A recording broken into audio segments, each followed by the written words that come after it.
Porque si no, no hay contenido, no hay cómo, no como mañana. No es cierto. Eh, Vamos empezar con el capítulo de hoy, el último, ya el final, ya no hay más de este libro. Eh, ya vimos hasta aquí todo lo que tuvo que atravesar la iglesia, la iglesia primitiva, desde la perspectiva del autor, ¿verdad? El autor está usando documentos conservadores y no tanto, pero con eso él nos va armando el panorama de lo que la iglesia tuvo que pasar para llegar hasta consolidarse ya como lo que es. Entonces, para introducirlos en este capítulo vamos a ver ya la escisión total del cristianismo, ya no depende nada del judaísmo, ya son agua y aceite, mientras el judaísmo que conocemos de toda la vida se vuelve más farisaico y más pues son las raíces de lo que tenemos hoy en día en cuanto al judaísmo.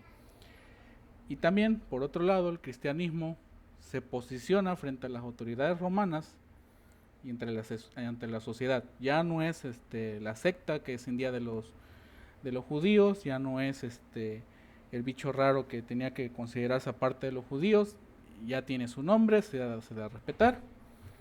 Y a partir de eso, eh, empiezan a proliferar documentos escritos, algunos como vamos a ver a la perspectiva del autor son uno es canónico, los demás no tanto, pero empieza a generarse escritos, literatura, ya del lado cristiano, sin dependencia alguna de la tradición judía como se venía conociendo desde los capítulos anteriores. Entonces tenemos el siguiente panorama, en resumidas cuentas.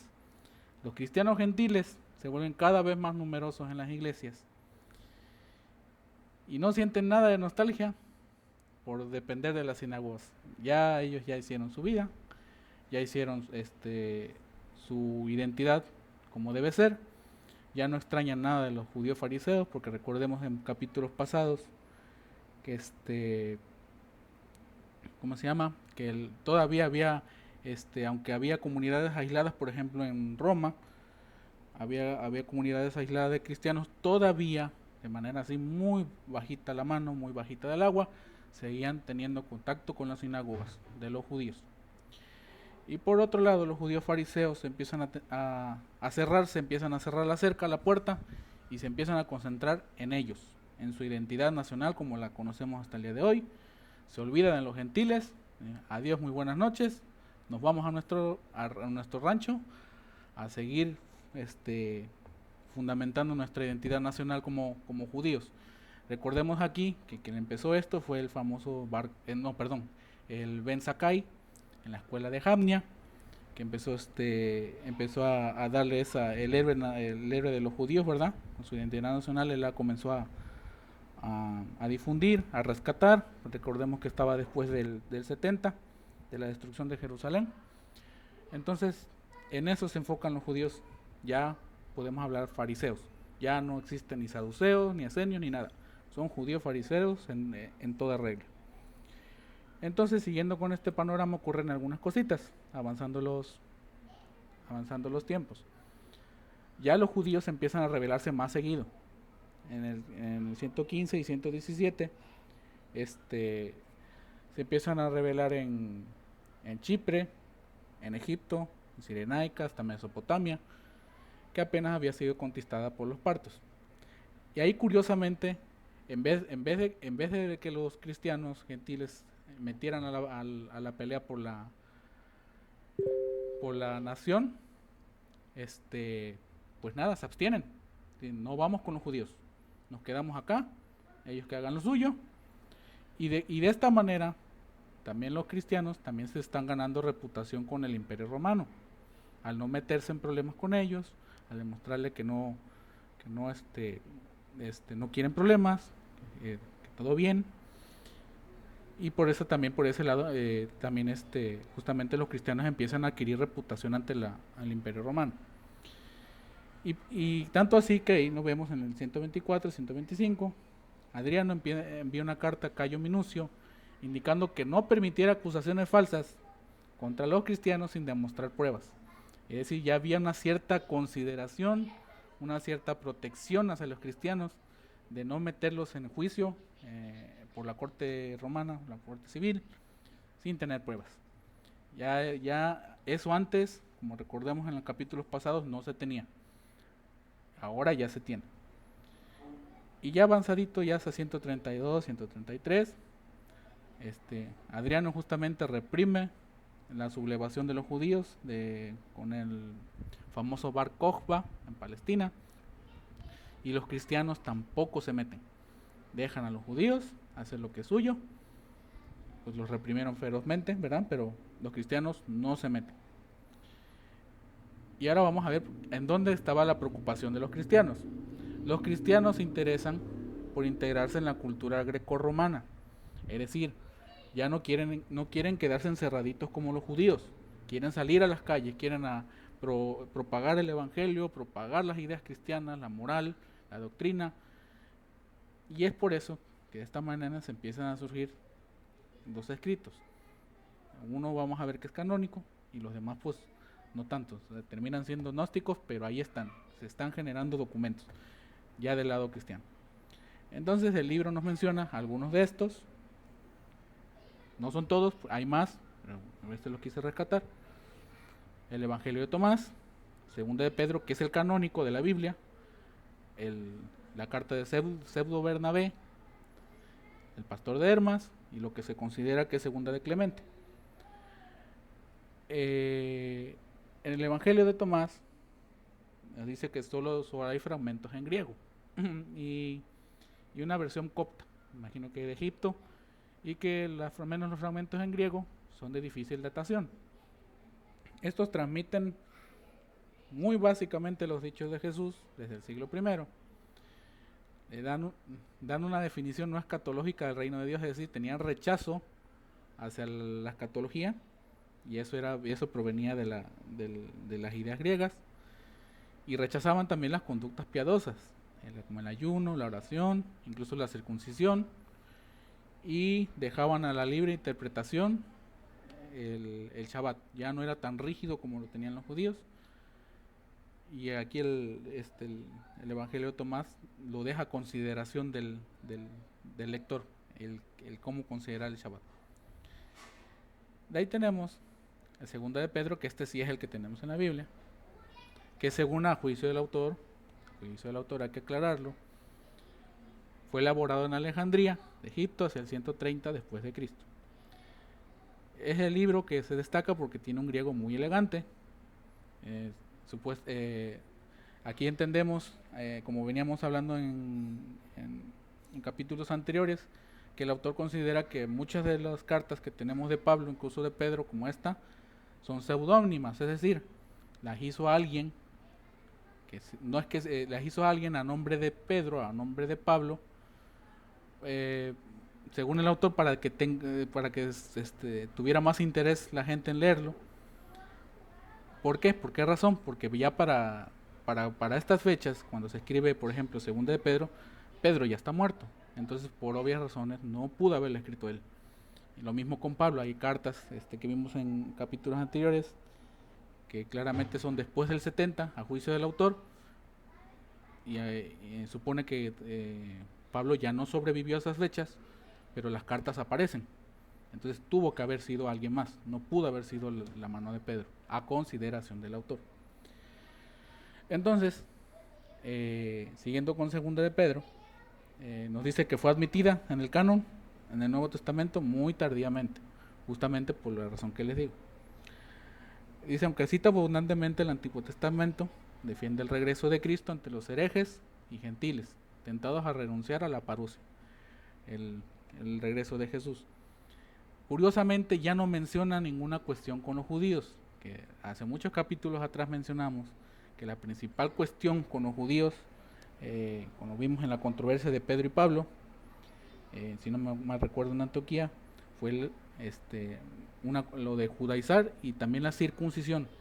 Esa era una de las cuestiones de choque entre los cristianos gentiles y los judeocristianos, los cristianos judíos.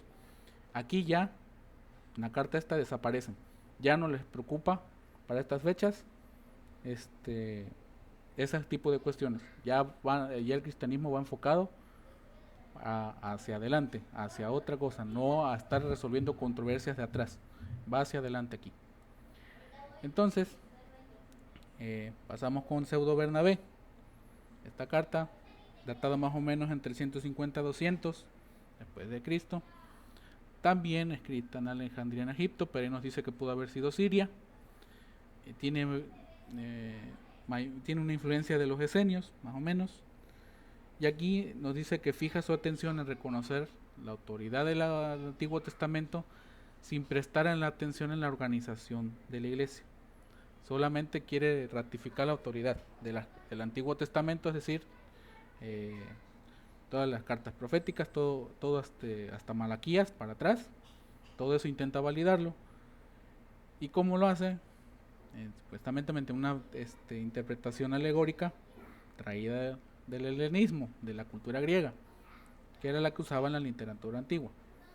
Entonces nos dice el autor que por ese punto, por esa interpretación alegórica traída de la literatura antigua griega, es como el cristianismo logra entrar en la cultura griega, haciendo uso de esa herramienta. Entonces, tenemos esta carta que de hecho es la más importante de todas, no es tan gnóstica ni nada, al contrario. Tenemos al pastor de Hermas, que lo datan hacia el 140. Ese sí es anónimo, no se sabe quién lo hizo. No es seudónimo como las otras cartas, ese sí no se sabe.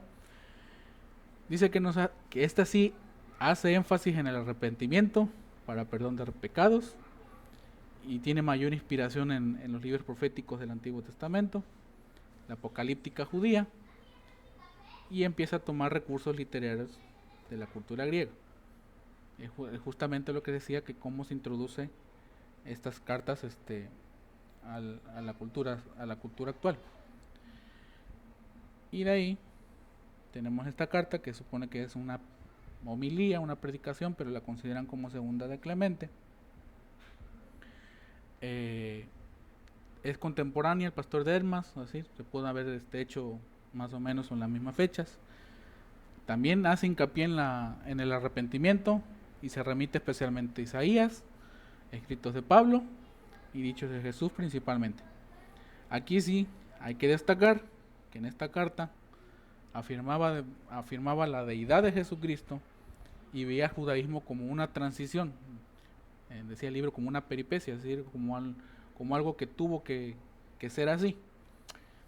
Hace énfasis en evangelizar y de impulsar la identidad ante el mundo, es decir, no asimilarse con la cultura griega o greco-romana. Y entonces, a partir de esto, como se fueron generando las cartas, fueron apareciendo los primeros apologetas, es decir, la apologética cristiana empieza por acá.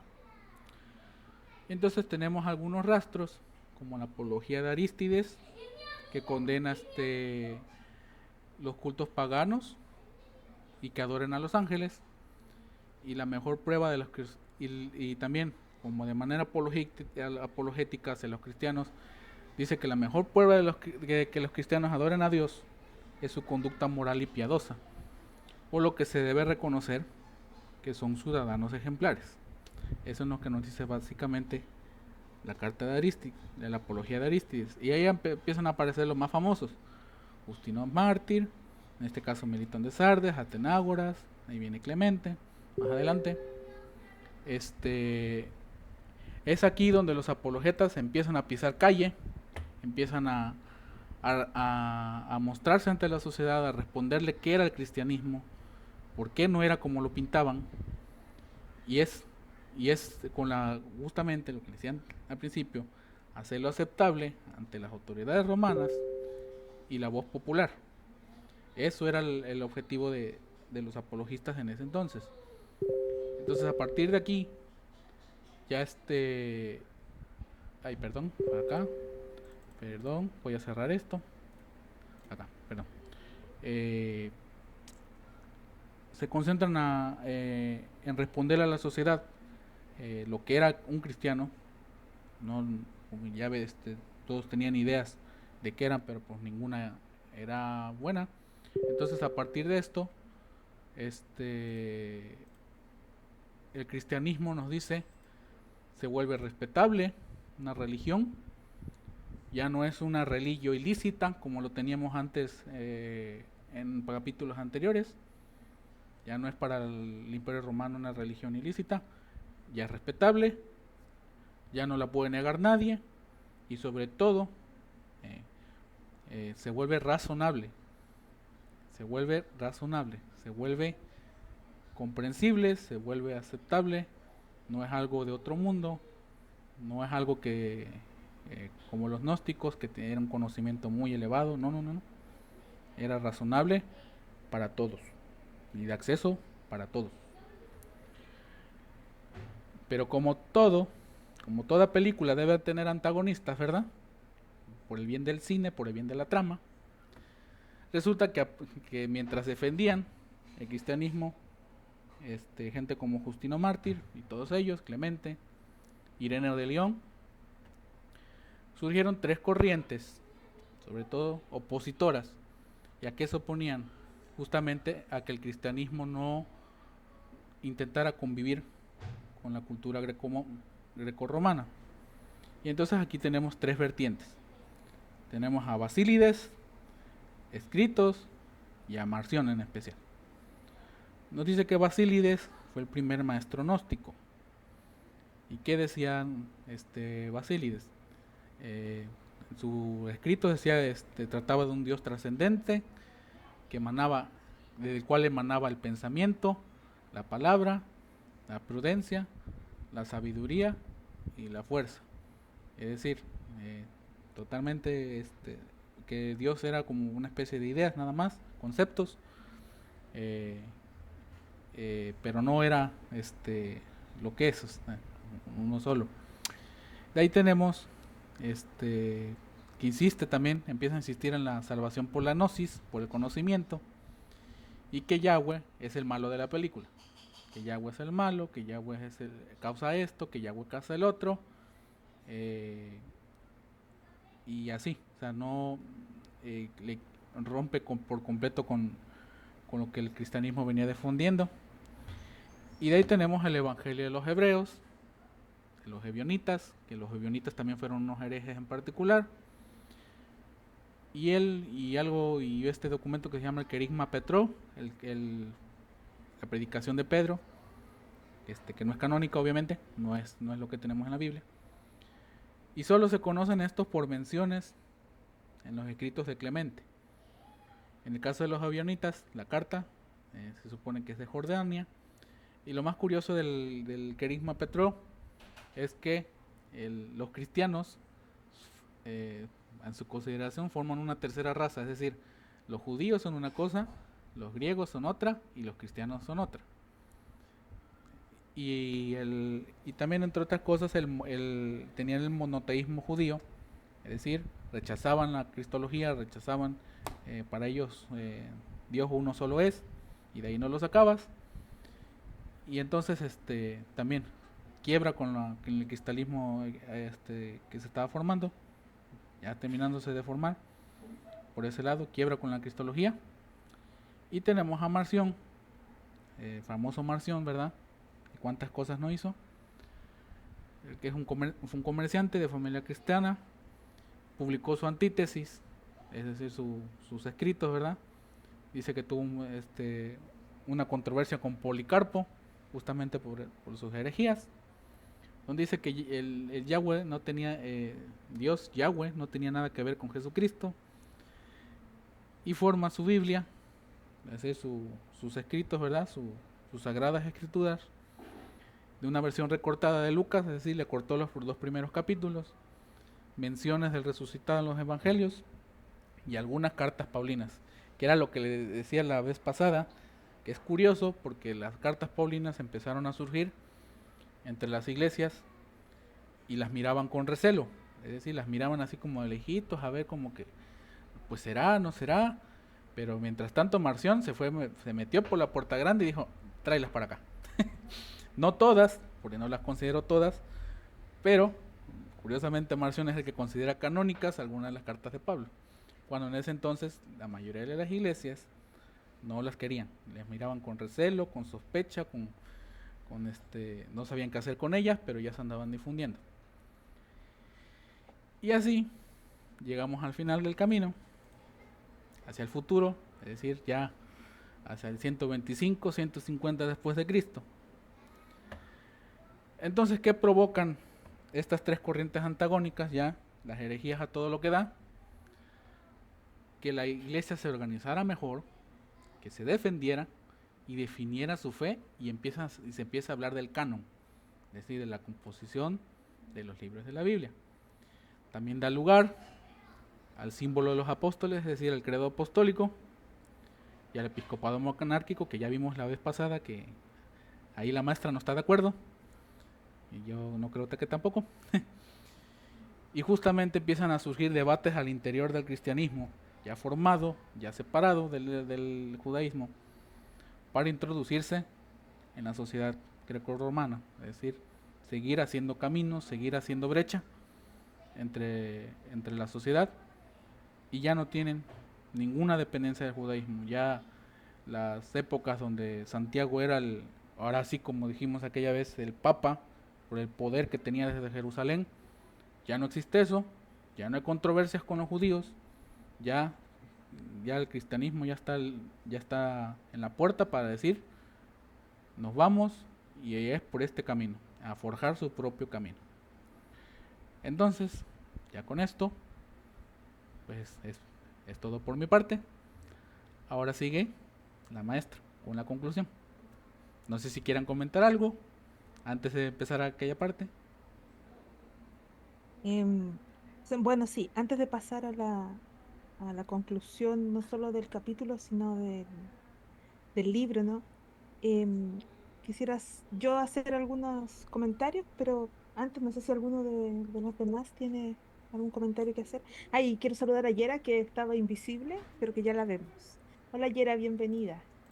Me Hola, alegro buenas noches. que estés en nuestra clase hoy. Sí, buenas noches. Bien, ¿alguien tiene alguna pregunta, comentario antes de hacerlo yo? ¿Puede hacerlo ahora?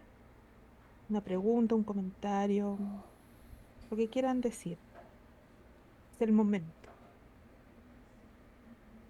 Yo quería compartirles el himno más antiguo que se conoce del cristianismo. Si quieren, se los paso ahí por el chat. Ah, muy bien, sí. Es del siglo tercero. Es un himno que se llama el himno de Oxirrinco. Es un himno a la Trinidad. Oxirrinco era un vertedero de Egipto. Y es como la curiosidad, porque es de esta misma época, para que escuchen cómo sonaba los himnos de esa época. ¿Sí? Sí, claro, interesante. Pero ahí se los paso ahorita el link y si quieren lo ponen después. Además que aquí algunos son músicos, entonces les puede interesar.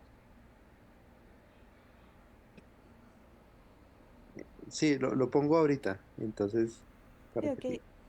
O si quieres lo puedes compartir después en el grupo también. Creo que es un enlace. Sí, un enlace en YouTube. Ah, ok.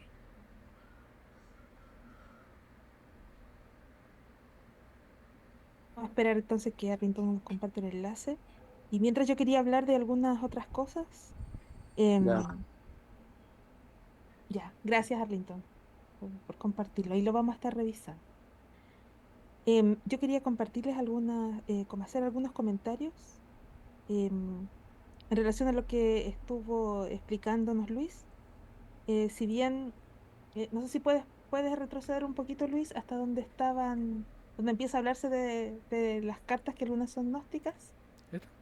de lo escrito, eso ahí, justamente ahí.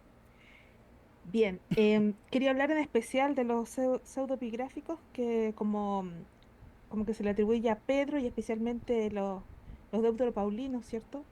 Em, si bien hay cierta controversia, em, miren, hay cierta controversia, pero más que nada por una cuestión de tradición, ¿ya?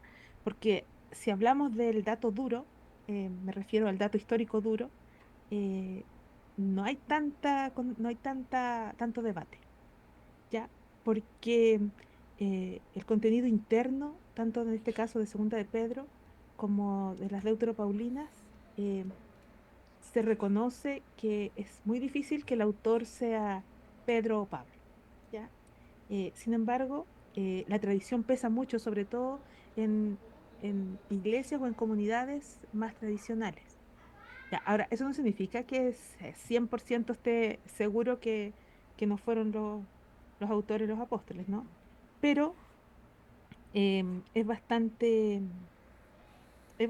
probable que sí sean de comunidades, de otros autores y no directamente del apóstol. Ahora, cuando hablamos de algunos textos pseudoepigráficos, no nos referimos a que sean plagios, ¿ah? Como nosotros lo entendemos ahora, porque nuestro primer pensamiento cuando hablamos de, bueno, este autor dice, este libro dice que es este autor, pero resulta que no es, sino que está usando el nombre de otros, que es una especie de plagio, tiene las mismas ideas, y para nosotros parecería que fuese algo deshonesto. Pero si nosotros lo vemos a la luz de la historia, podemos darnos cuenta de que no, de que realmente no es así, sino que era una práctica literaria común en el mundo antiguo, bastante común. Por eso, por eso que es importante no solamente fijarnos en el autor, en el caso de los historiadores, ¿cierto? De los análisis críticos, no solo en el autor, sino en el contenido y cuál es la información interna que nos dan los escritos. Em, por eso que se pudieron separar los que sí se les reconoció autoridad apostólica, aun cuando no hayan tenido exactamente el autor apostólico, pero uno de los criterios es reconocer también la cercanía. Ya, así que no es como que engañaron a todos los de la iglesia primitiva diciéndoles que el autor era Pablo y resulta que no era. No, no pasa eso. Ya, como les decía yo, en la antigüedad era habitual atribuirle escritos a figuras prestigiosas por una razón, por varias razones en realidad. Primero, para darle autoridad al texto, ¿ya? Si una carta llevaba el nombre de un apóstol, obviamente, como Pablo, obviamente, iba a ser considerada más relevante y más digna de ser preservada que otras que no lo llevaran. Pero eso no era el único criterio, sino que también tenía que tener cercanía y tenía que ser reconocida por la comunidad del autor, ¿ya? Como sucede con las cartas paulinas que tal vez no fueron escritas directamente por Pablo, porque mantenían la tradición de la enseñanza. Sin embargo, por ejemplo, hay algunas cartas paulinas que nosotros podemos ver que la estructura de la iglesia era ya más jerarquizada, más estructurada, más definida a lo que fue la iglesia en los primeros años, especialmente en el tiempo de Pablo, que era una iglesia, como yo les he dicho, es una iglesia mucho más sencilla, no estructurada, comunidades en hogares, un culto doméstico. En cambio, vemos en otras cartas, en las Deuteropaulinas, vemos una iglesia ya más estructurada, ya diferente a lo que era a inicios del siglo I. Así que esos son uno de los criterios. Otra de las cosas también para aceptar una pseudoepigráfica, em, que como les decía yo, que no es que sea un plagio, sino que en ese tiempo se veía como un tipo de homenaje que le daba a su propia comunidad al autor. Es decir, es como decir, nosotros seguimos manteniendo tus enseñanzas y estas son las enseñanzas de, de, de nuestro fundador, ¿no? O del discípulo al que nosotros seguíamos. Así que no sé, no se espanten si de pronto se habla de esto y uno piensa, no, es un fraude porque no lo escribió Pablo o no lo escribió Pedro. No, no es un fraude, sino que es el reconocimiento también de una comunidad a sus enseñanzas y a la preservación. Yo creo que siempre tenemos que pensar en que todo lo de la Biblia fue preservada por el Espíritu Santo. Entonces, más allá de lo que descubramos históricamente, es el Espíritu Santo preservando su palabra. Más allá si el autor es exactamente el que decimos, es la enseñanza y la inspiración del texto. Y no tanto la autenticidad totalmente del autor. Por supuesto que hay que tomar en consideración varios escritos, si no podríamos aceptar cualquiera, ¿no? Como el Evangelio de Tomás o el Pseudo Bernabé, etcétera.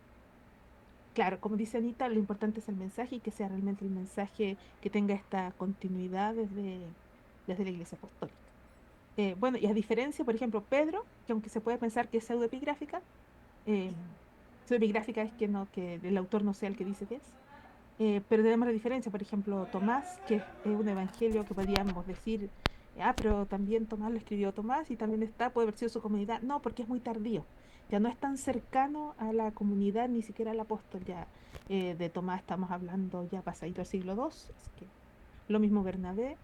El pastor de Hermas, un caso especial, igual que la segunda Clemente, porque Pastor de Hermas fue tomado por varios padres como inspirado, incluso una cierta canonicidad, así entre comillas, pero finalmente se descarta como canónico también porque no estaba atribuido a un apóstol, no tenía cercanía con alguna comunidad directa apostólica, sino que el pastor de Hermas se le atribuía a sí mismo, que era un convertido griego, un cristiano griego, ¿cierto? Sin embargo, sus enseñanzas se utilizaron mucho. Muchos de los padres lo consideraron muy útil, el pastor de Hermas. Así que, bueno, eso en relación a los escritos que quería mencionarles. No sé si tienen preguntas, por favor, manifiéstenlas. Un comentario. Natalia, Sí, quisiera hacer un comentario, hermana. sí, es que no te escucho muy bien. Si te acércate un poquito más. Espérame. Ahora, Sí, sí. ¿Los demás lo escuchan bien? Yo lo escucho como lejos. porque, bueno, no sé, tal vez es porque tengo el audio conectado a un parlante, quizás sea por esto. No, pregunta nomás, hermana, si te escucho. Ya, ok. Bueno, lo que yo quería comentar acerca de lo que usted estaba explicando acerca de la autoría de alguna de las cartas que encontramos en el Nuevo Testamento y esa como de repente urticaria que puede provocar, como darnos cuenta de que quizás el autor que hemos creído toda la vida quizás no sea el autor real. Yo sinceramente no sabía que estaba esa postura pues de pensar o creer por la fe, por la datación de las cartas, pues que posiblemente algunas de las cartas realmente no son de Pablo y que segunda de Pedro, pues realmente no le escribió la misma mano de Pedro o algún compañero que le ayudara con la escritura. Entonces, yo no sabía, o sea, yo no sabía eso, pero tampoco me escandalicé, porque si es verdad, pues si realmente la fecha descarta a estas personas como sus autores reales, pues no hay nada que decir al respecto, ¿verdad? Pero como decía la hermana Ana, creo yo que lo importante es el mensaje. Mi primera carrera es traducción y pienso como traductora siempre va a haber algo que se pierda del documento original. Siempre va a haber algún mensaje que no se pueda transmitir en la totalidad que tiene el original. Y uno nada más trata de, como traductor, acercarse lo más que pueda. Pero ahí yo apelo a la soberanía de Dios en cuanto a las escrituras, en cuanto a su traducción y todo, aunque no estamos hablando del tema de las traducciones, pero tiene que ver con lo de la autoría, porque pienso de que en todo el proceso que ha tenido la palabra escrita de Dios, desde las cartas independientes, por decir, entre comillas, que se escribieron en el Nuevo Testamento, hasta el compendio que hoy tenemos nosotros, nuestra Biblia, en las diferentes versiones que nosotros la tengamos. Pienso que la soberanía de Dios ha estado presente para que tengamos lo que Dios quiere que nosotros tengamos, y entendamos lo que Él quiere que nosotros entendamos en su palabra. De modo que sí, sí es cierto de que de pronto apelamos a estudiar un poco de griego, de hebreo, para acercarnos mejor a la escritura y eso, pero no es indispensable para poder comprenderla y entender aquello en que Dios quiere que obedezcamos. No sé si me doy a entender con respecto a eso. O sea, pensar en que si es o no es el autor real, Pedro, Pablo, de X o Y carta, no debiera de hacernos sentir como inseguros, tambaleantes, como que y ahora, y entonces, y esto, y seré inspirado, no seré inspirado, porque Dios ha tenido soberanía y control durante todo el proceso de la escritura hasta el día de hoy. Eso es lo que yo pienso y me da confianza del libro que yo tengo en mis manos, que yo considero que es la palabra escrita de Dios, solamente. Bien, Natalia, gracias. Sí, y tiene mucho que ver lo que hablaste de la traducción, porque nosotros no contamos con los originales, ¿no? No los tenemos copias y luego tenemos traducciones. De hecho, tuvimos por siglos, la iglesia solo contó con la traducción en latín, ¿cierto? Y se tenían guardados los manuscritos, así que confiar en la preservación de las escrituras a través del Espíritu Santo, sí, es parte de nuestra fe. Pero es interesante también aprender todos estos datos y como yo les decía, quitarnos un poco el prejuicio de que no, si no esto no lo escribió Pedro, entonces no es inspirado, o entrar en las dudas, sino que comprenderlo también a la luz de la historia, porque en la época hay que aplicar un poco de epistemología, ¿no? Aplicar un poquito ahí y ver cómo era el asunto en su época, mientras fue escrito, porque no se trató de un plagio, no se trató de un fraude, sino que es la continuidad de la misma enseñanza.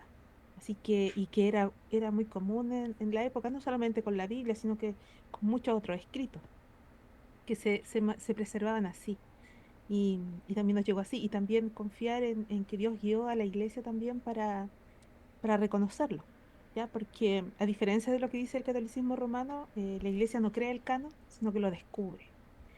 Dios nos dio un canon, la iglesia lo descubre, confía en la guía del Espíritu Santo en este descubrimiento, ¿ya? Quería leer una pregunta que hizo Arlington antes de leer a Vale. Disculpa, Vale. Arlington nos decía, ¿qué opinas de la tesis de Viñero que dice que el canon nuestro lo escogieron porque ganó el cristianismo paulino? Nosotros estuvimos hablando un poco de eso, ¿viste? Por no venir a las clases. No, no, pero nosotros estuvimos conversando un poco de eso. No lo planteé así, ¿ah? Pero lo conversamos un poco cuando vimos las comunidades paulinas.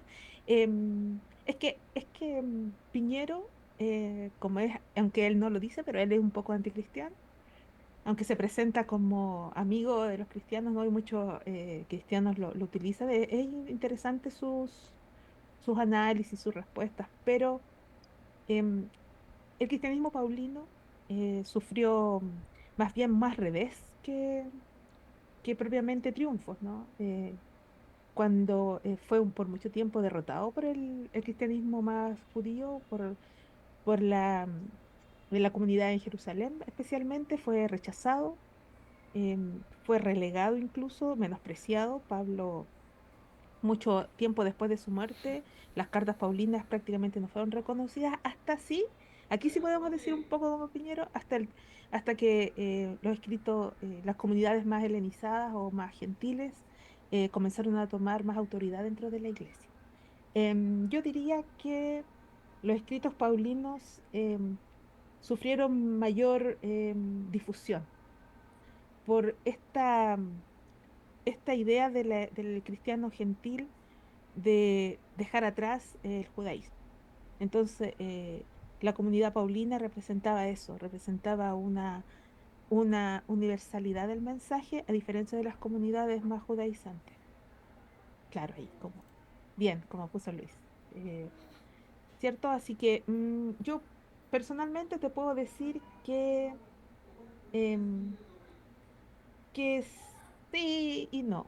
O sea, yo creo que el Espíritu Santo fue el que guió a que tuviéramos mayormente cartas de tanto paulinas como de influencia más paulina, ¿no? A diferencia que el único que tenemos más de la comunidad judía es Santiago, y que Lutero la consideró epístola de paja, pero sí, yo pienso que el Espíritu Santo guió para que los escritos paulinos fueran mayores, pero no lo veo como una imposición paulina o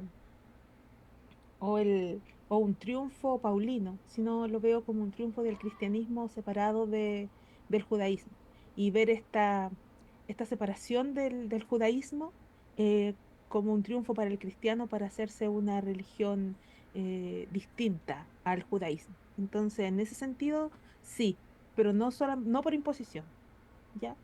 No sé si tú tienes otra opinión o si quieres decirnos algo al respecto o qué piensas tú, darnos tu opinión. Eh, Estoy de acuerdo contigo. Gracias por la respuesta, profesor. Ya, bien. Dice Bali, imposible poner en duda la infalibilidad de la palabra, pero es súper genial aprender, claro, el origen de la palabra que tenemos, así es. Claro, es que esto no se trata en poner en duda la infalibilidad, ¿no? Tal vez algunos podrían entrar en ciertas crisis como por estos pensamientos que son un poco más prejuiciosos, yo diría que más que nada, porque por lo que hablábamos de los pseudoepigráficos y todo eso tiene más que ver con un prejuicio y con un desconocimiento de cómo se mantenía el escrito en su tiempo, de cómo fue avanzando. ¿Alguien más tiene pregunta? Ah, Kevin sí, lleva... muy bien, misa. Sí, con misa, Yo, misa quedó lo que tenía que quedar, así es, por la voluntad del Señor. Sí, sí, porque muchos se preguntan, no, bueno, ¿y qué pasó con la carta a la Odisea? ¿Y si hubieron más escritos? Bueno, sí, es posible que Pablo hubiese escrito muchas más cartas, que otros discípulos escribieran más cosas, pero la Iglesia y el Espíritu Santo descubrió el canon que el Señor quiso que se descubriera. Confiamos en la providencia, ¿no? En la voluntad perfecta del Señor, así que es lo que tenemos. yo tengo un comentario. ¿Se me escucha ¿Ya? bien? Sí, no sé Sí. quién está hablando, yo no lo veo. ¿Se me escucha? Soy yo, Kevin. A Ah, sí, Kevin, propósito, ya a te vi. propósito de el surgimiento de los primeros herejes y las primeras controversias, subí una imagen que es el llamado grafito de Alexámenos, que es la primera representación de Jesús, que aparentemente es una burla hacia Jesús, ¿no? Es un crucificado con cabeza de burro Sí, o de sí, sí. caballo. Solamente como una reflexión que, digo, nosotros venimos de los canales de Edgar Pacheco y todos estos personajes que han usado más bien de estas controversias, pero al final de cuentas para enseñar. Y creo que hay en el conflicto la posibilidad de un desarrollo, en este caso de la teología. Y a pesar de que, pues, no es agradable que haya un surgimiento en la primera iglesia, bueno, en la iglesia primitiva de estos polemistas, después herejes, ¿no? Reconocidos como herejes, ayudó ello a poder desarrollar la teología y que tuviésemos certezas donde había dudas. Entonces, no temamos al conflicto, no temamos a que la gente se mofe de nosotros. O sea, para mí me toca mucho que la primera, por dos sentidos, ¿no? Que la primera representación de mi Señor gráficamente haya sido un burro, ¿no? Haya sido para burlarse de nosotros. Me toca porque, pues, desde hace mucho tiempo que incluso en la sutileza han atacado a la fe cristiana, pero también porque incluso eso eh, ayudó a alguien a, a decir, es que no pueden hablar así de mi Jesús, tengo que alzar la voz, tengo que hacer algo, ¿no? Entonces, muy simbólico este hecho. Y también decía ahí en el comentario, también es un buen punto de partida, tanto para los que admiten imágenes en sus cultos como los que no, ¿no? Digo, es curioso que la primera imagen fue en contra de Jesús. Pues sí, sí tienes razón. Y claro, es un motivo para levantarnos y aprender más y tener esta actitud apologética que es bíblica por lo demás, ¿no? Dar siempre razón de nuestra fe. Así que bien, gracias, Kevin. ¿Alguien más? Yo, profe. Sí, vale. Dígame. Sí, Es tengo raro, una... es raro leer el nombre y que me hables tú. Ah, sí, es que le robé la computadora a mi esposa. Bien, aquí tengo una pregunta, bueno, tengo dos preguntas y es para mi tarea. Sobre los primeros apologistas que mencionó Luis, estaba hablando de, no sé si recuerdo bien el nombre, Arístides o algo así. Em, Sí, Luis, pon la imagen de los apologistas, por favor. y, yo tenía esa pregunta acerca de que fueron, la primera apología que se dio fueron contra los judíos y sus prácticas, ¿cierto? ¿Los docetas te refieres a los agnósticos? ¿A los gnósticos, perdón? Ajá, cuando Luis estaba hablando de los primeros Ah, ya. apologistas. Ah, sí, lo que pasa es que esta parte, cuando Luis empieza a hablar de esto, estamos hablando de los primeros apologistas fuera de la escritura. Ya, sí. Y menciona algunos libros, eh, ¿cómo se dice? Apócrifos. Apócrifos, sí. Sí, cierto.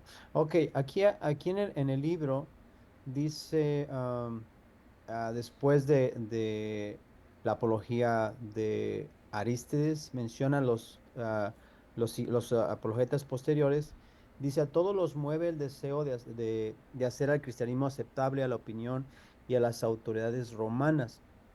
Ahí es donde tenía la pregunta, ¿a qué se refiere específicamente eso? De Ya, que, sí. de que fueran aceptables ante Roma, ya que pues eh, se estaban separando de Roma. Entonces quería perdón la ignorancia, ¿eh? Yo No, sé que no, no, hay es buena profes pregunta. y no me Es muy vayan buena a, pregunta. no me vayan a linchar después. Yo soy nuevo en No, esto, es muy buena pero pregunta. esa era mi pregunta. Y también Bien, porque quería estudiar acerca de los primeros ah, apologistas. apologistas, cierto. Ujú. Sí, bien. Sí, no, es interesante la pregunta porque, claro, tiene todo el sentido. O sea, ¿por qué querer amistarse con Roma después de haber sido perseguidos, ¿no?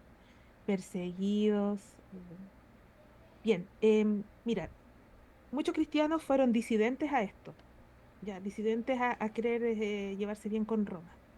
Muchos, sobre todo, muchos grupos gentiles. Pero responde a que durante el periodo romano, antes de la destrucción del templo especialmente, del templo de Jerusalén en el 70, muchos cristianos querían tener estas mismas concesiones que tuvo el judaísmo.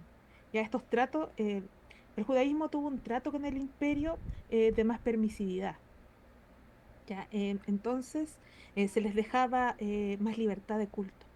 No se les persiguió en el primer periodo del siglo I, no se le persiguió al judío, sino que se le permitió libertad de culto. Por eso que también el cristiano, al crecer dentro de un ambiente judío, se le consideró secta dentro del judaísmo.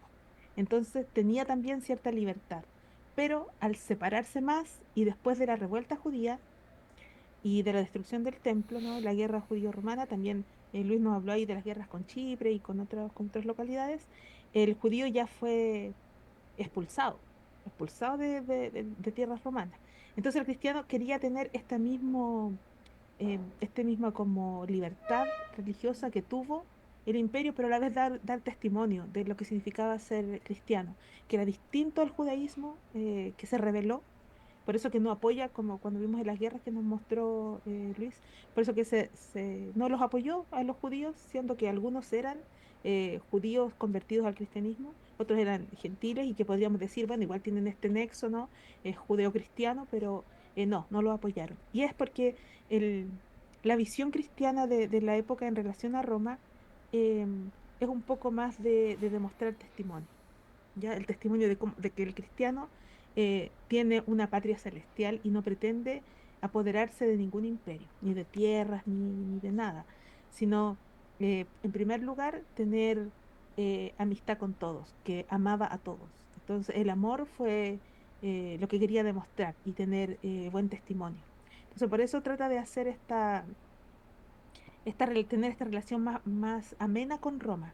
Por un lado, obtener un poco más de libertad y por otro lado, la parte del testimonio. Como te digo, hubieron opositores pues, dentro del cristianismo, algunos no estaban de acuerdo con estas posturas que era más oficial y también porque esto va dando pasos agigantados hacia la gran iglesia, ¿no? La gran iglesia que posteriormente se convertiría en la iglesia imperial.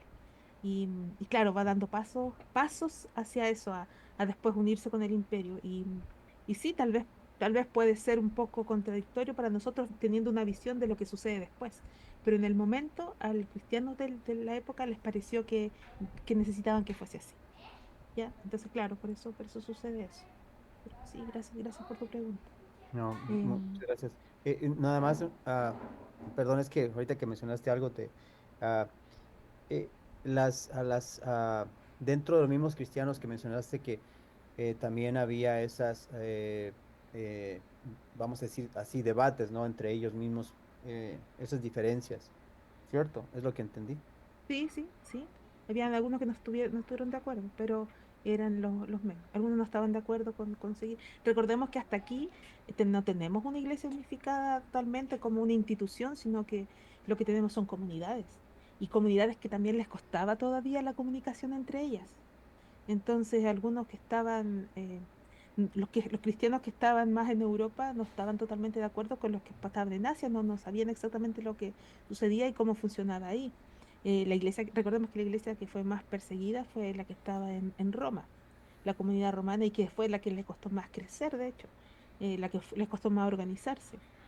Por eso que es como un poco absurdo la propuesta romana de que Roma fue la primera iglesia, porque, o sea, en el tiempo que incluso que escribió Ignacio de Antioquía no tenían ni siquiera obispo, sino que tenían una escuela de presbíteros, entonces, claro, tenían diferencias en ese sentido también.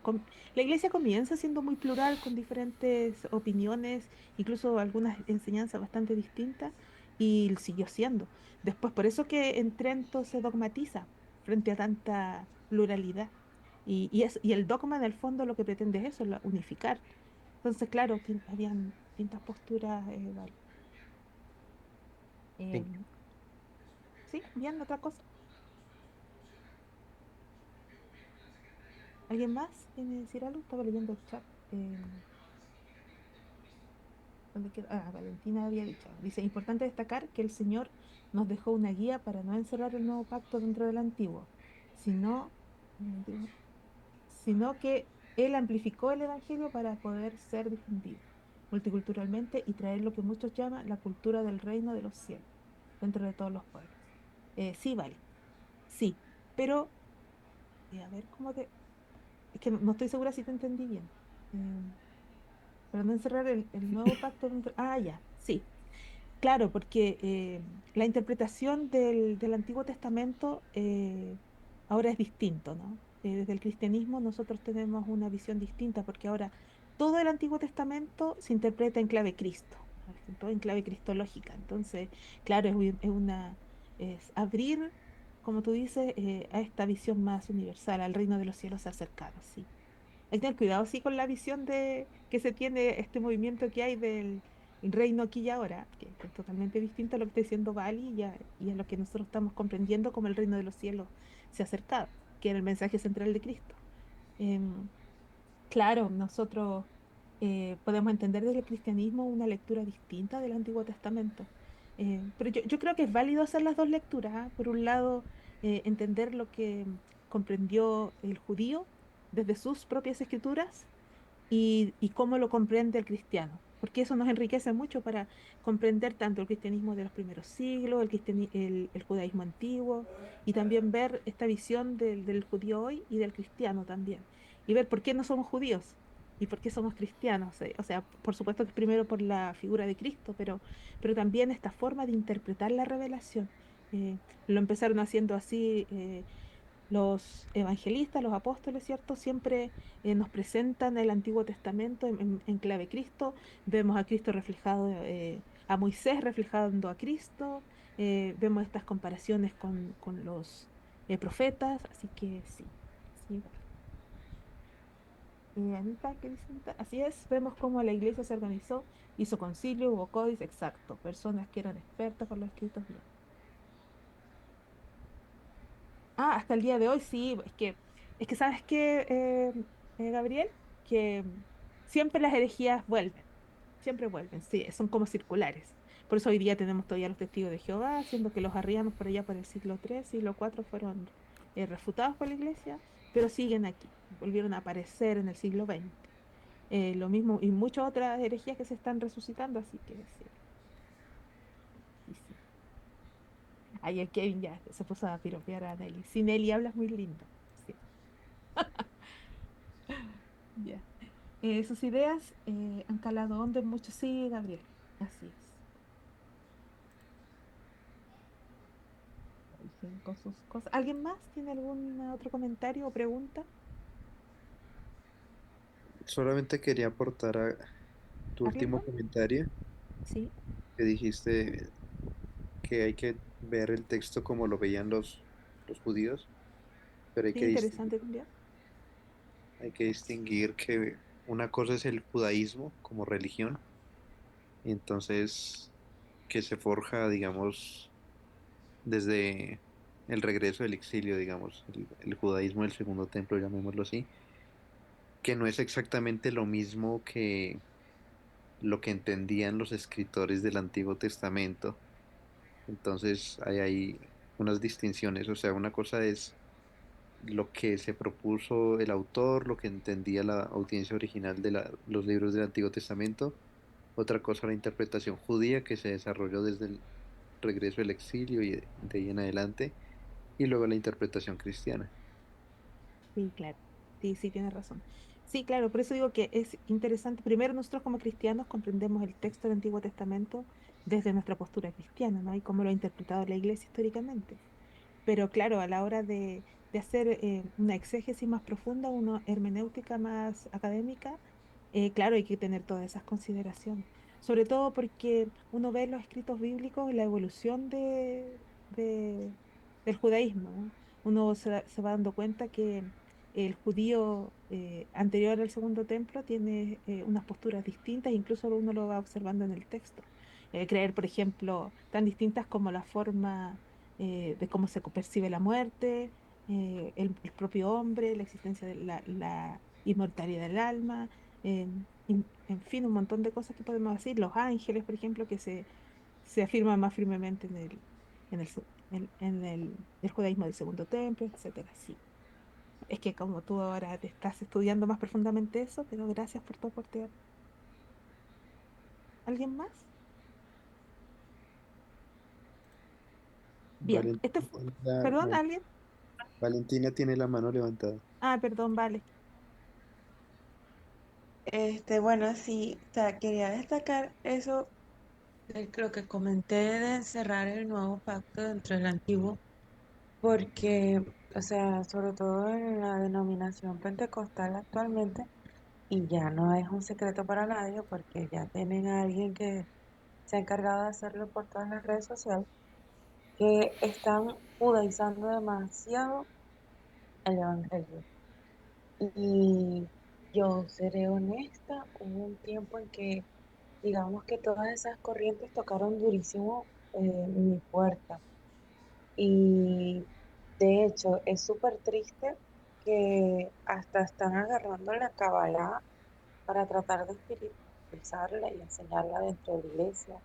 Libros totalmente fuera de contexto como el Zohar también lo están haciendo.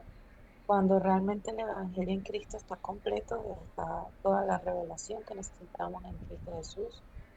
Y mirar, como tú decías, maestro, el antiguo pacto, eh, desde la visión cristológica correcta, es súper importante hoy en día y enseñarlo también, porque si nosotros nos podemos a ver al estudiar todo el Antiguo Testamento, ¿no? El antiguo, todo lo que es los libros de la Torá y los profetas, nos damos cuenta cómo allí está Jesús retratado, está eh, anunciándose lo que iba a ocurrir en eventos de gracia, como el hecho de que una mujer que no era parte del pueblo de Israel formara parte, dos mujeres formaran parte de la genealogía de Jesús, como una mujer de Sarepta podía recibir misericordia de parte de Dios y tantas otras historias donde vemos la gracia reflejada.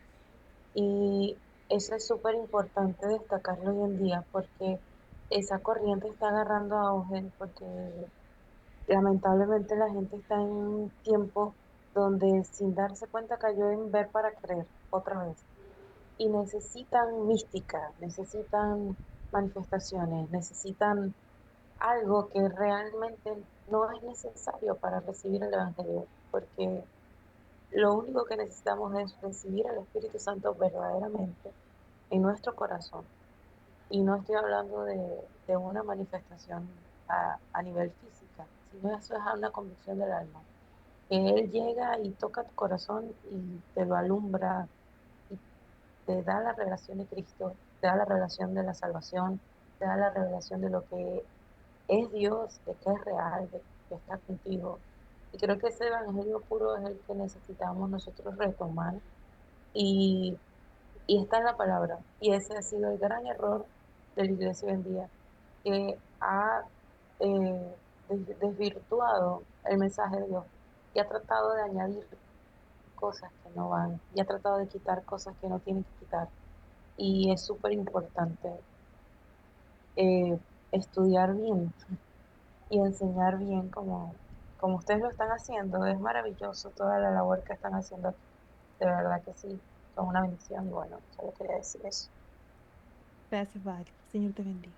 Y sí, tienes mucha razón. Y es bien paradójico porque la iglesia de los primeros siglos lo que más quería era separarse del judaísmo porque viendo cómo la figura de Cristo debía ser central, ¿no? Y separándose totalmente ya de este judaísmo de sinagoga, este judaísmo fariseo, ya sin sacrificio, sin templo, sin clase sacerdotal. Y ahora como querer volver a eso es paradójico y es triste. Y yo pienso que es un poco por buscar como el ser originales y lo novedoso, que muchos tratan de volver a eso.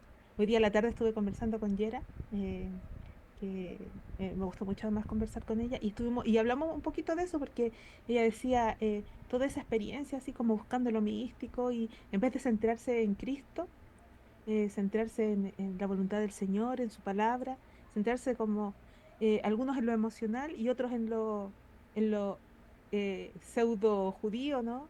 Tratando de ser más originales, pensando que así van a tener mayor aceptación de Dios. Realmente es triste, es paradójico, pero así muchos son engañados también. Por eso es nuestra labor anunciar la verdad y mostrar a Cristo. Esto de aprender un poco de historia nos ayuda mucho a eso también, pues, a preservar el mensaje del Señor. Así que bien, gracias, Vale. No sé qué están hablando aquí en el chat, están puro riéndose. Ya, bien, este es capítulo. Gracias, Luis, estuvo muy bien explicado. Y terminamos ya nuestro libro. Y te voy a pedir, Luis, ¿puedes ponerme la otra? La hermana Nat quería hablar. Ah, perdón. No sé si quiera, antes de pasar. Ah, bueno, solo iba a hacer una pregunta por un punto que hablaron ahí, pero no sé pues si los voy a tratar, ya algunos hermanos se están retirando por cuestión de hora, entonces, No, pregunte nomás, sí. El que se tenga eh, que ir, que se vaya nomás. ok, este, no solamente como, bueno, más bien es como una pregunta retórica acerca de si no, si no ha sido siempre perjudicial más que beneficioso el que la iglesia se acerque o si tenga algún tipo de acercamiento con el Estado o con el poder político, como se conozca, pues según su tiempo, ¿verdad? Porque siempre ha traído, pienso yo, que siempre ha traído más perjuicio que beneficio.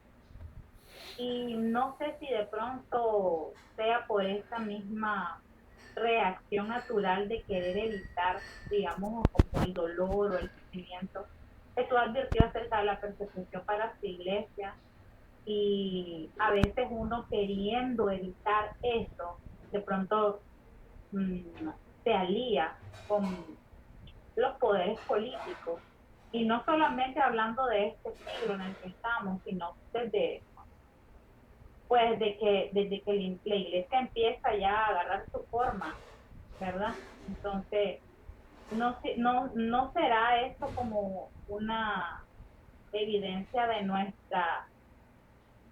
nuestro sentido de querer huir del sufrimiento del que Jesús nos advirtió en su momento,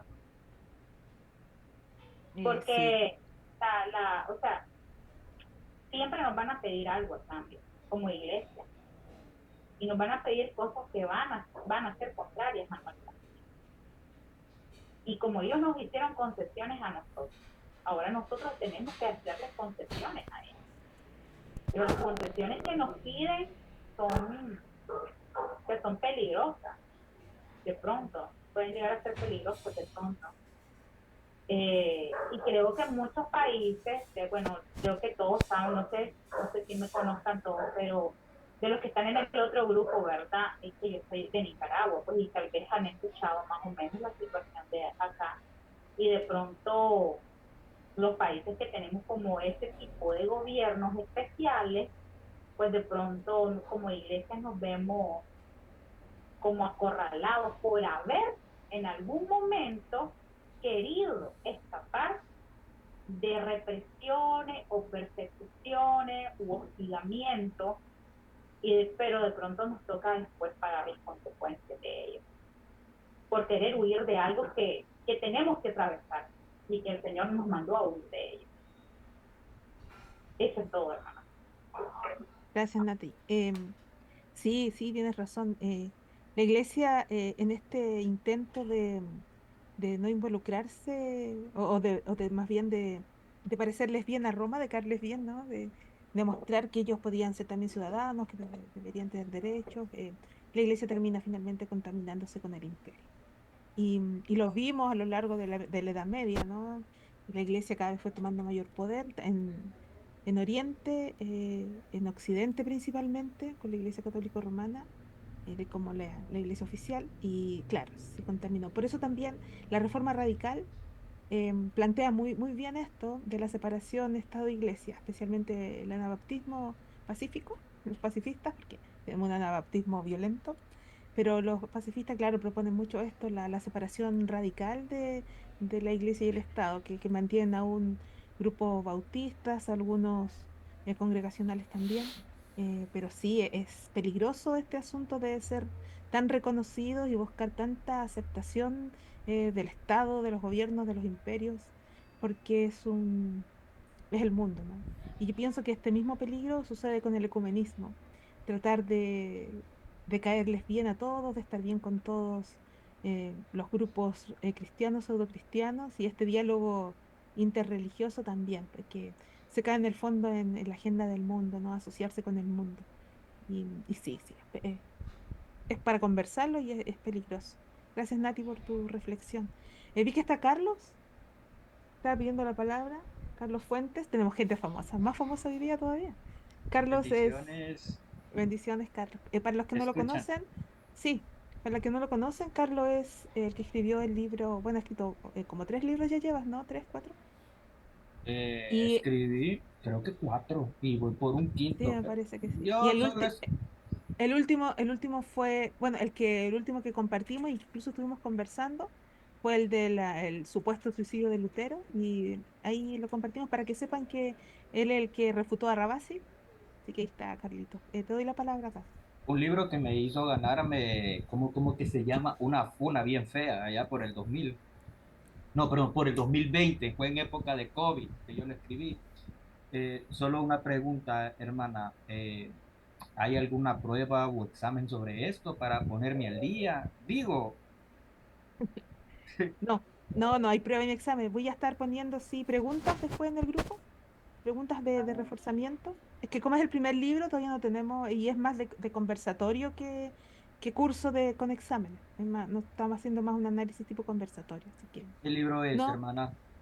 Ahí en el grupo, ahí yo te lo muestro después bien. Es porque este es nuestro último capítulo. Es La infancia del cristianismo, de Etienne Trocmé. Gracias, bendiciones. Estaré aquí al Bendiciones, Carlitos. pendiente. Gracias por acompañarnos. Sí, como dije, que si faltaba otra vez me tenían que jalar las orejas. Sí, pues. Bien, no sé si por la hora vamos a alcanzar a ver el análisis de todo el libro, ¿ah? Mm, Porque ya es tarde, algunos ya se tienen que ir, ya nos pasamos un poco de la hora. Voy a pedirle, Luis, ¿puedes ponerme la otra presentación, por favor?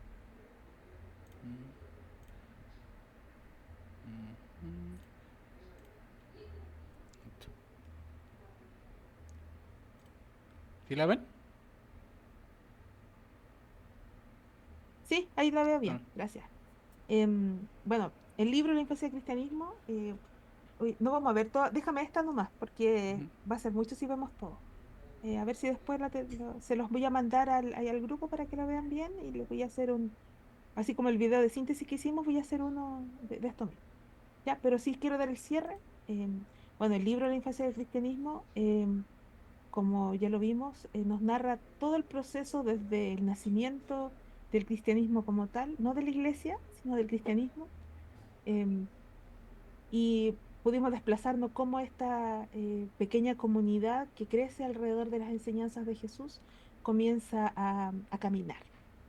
Se llama así la infancia del cristianismo porque comienza igual que un niño, un bebé, juntándose primero alrededor de Cristo, luego que su maestro es crucificado y resucita, siguen reuniéndose.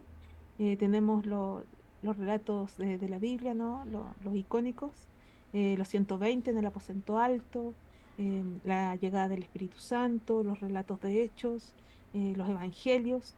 Sin embargo, fuimos viendo cómo esta perspectiva que teníamos de nuestras nociones de la iglesia inicial es bastante distinto a lo que hemos aprendido como la iglesia primitiva, que hemos visto como tradicionalmente en nuestras congregaciones, porque en la iglesia a veces no se puede profundizar mucho en esto. Nosotros tendemos a tener una idea idealizada de la iglesia primitiva, a ser como el ejemplo de los creyentes a los cuales todos queremos aspirar, y, y no debiese ser así. No debiese ser así en el sentido de que la iglesia naciente fue una iglesia también pecadora, fue una iglesia débil, eh, que se quebrantó muchas veces, que cayó muchas veces, pero que el Señor la levantó. Y fue una iglesia muy plural. Vimos que surgió, ¿cierto?, en diferentes lugares, em, que no necesariamente responde a una fundación, como se nos hace creer a través del catolicismo romano, no responde a una fundación puntual, sino que responde a un fenómeno espontáneo, ya que crece en diferentes lugares, que sí se organiza y comienza una organización y que siempre es guiada por el Señor, siempre es guiada por el Espíritu Santo.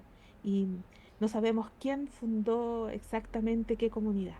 Exactamente no lo sabemos. Sabemos que Pablo fundó algunas comunidades, que otros apóstoles también, pero resulta de que el cristianismo se expandió tanto y tan rápidamente que es imposible saber exactamente quién fundó qué comunidad. Y por eso no podemos hablar de un fundador en específico de la iglesia, porque la iglesia fue plural, por eso se habla de los cristianismos para hablar de los diferentes tipos de comunidades que se tenían. Vimos eso, vimos cómo fue creciendo, cómo se separa del judaísmo, cómo la destrucción del templo nos afectó como cristianos profundamente, pero que a la vez fue parte de la providencia de Dios, porque tal vez sin esta destrucción tan terrible, ¿no? Que fue producto casi también de profecía, sin este rompimiento del judaísmo con el cristianismo a través de la destrucción del templo, tal vez el cristianismo hubiese seguido siendo una secta judía. Sin embargo, el Señor permitió esta separación abrupta, traumática, fuerte, para que el mensaje de Cristo se volviera universal. La iglesia no lo comprendió al principio, por eso siguió bien apegado todavía a la Torá, a algunas enseñanzas, algunos rituales. Ya vimos lo que sucedió en el Concilio de Jerusalén, ya vimos cómo fueron algunos de sus líderes. Sin embargo, el cristianismo se sacude de todo esto y sigue avanzando y avanza a este mensaje universal, y es por lo cual la iglesia tiene esta característica de católica, ¿no? La catolicidad de la iglesia en un sentido de universalidad. De la iglesia está en todas partes llevando el mensaje del Señor, y vemos cómo va creciendo. Y esto es lo que nos relata el libro. Tuvimos algunas dudas con el autor, ¿cierto? Algunas resistencias, pero pienso que fue bueno y que salimos victoriosos de este libro, que nos reafirmó nuestras convicciones, y hay que seguir adelante ahora. Así que les doy gracias al Señor a ustedes por su tiempo, por haber leído el libro, por haber compartido, por estos tiempos que tuvimos de reflexión. Podemos seguir reflexionando. Si alguno tiene preguntas, puede seguir escribiéndolos en el grupo. Le doy gracias a los que nos ayudaron, al pastor Carlos, que nos ayudó en la clase, a Luis en especial, porque se preocupó de grabar, de hacer las clases, de estar siempre atento, fue como mi mano derecha. Y gracias, Luisito. Y, y a todos los que participaron, a los hermanos, por el cariño también eh, que hemos recibido estos días. Y hay que seguir, pues este es el primer libro, y espero que sigamos estudiando muchos más. ¿Sí? Así que, Señor les bendiga. Gracias, Arlito, por habernos acompañado. Señor te bendiga. Y ahí vamos a ver el himno también que nos dejó Arlington después. Así que no sé si alguien quiere hablar, despedirse o algo, pero yo por mi parte ya le doy gracias al Señor y le cedo la palabra para finalizar. ¿Alguien tiene algo que decir?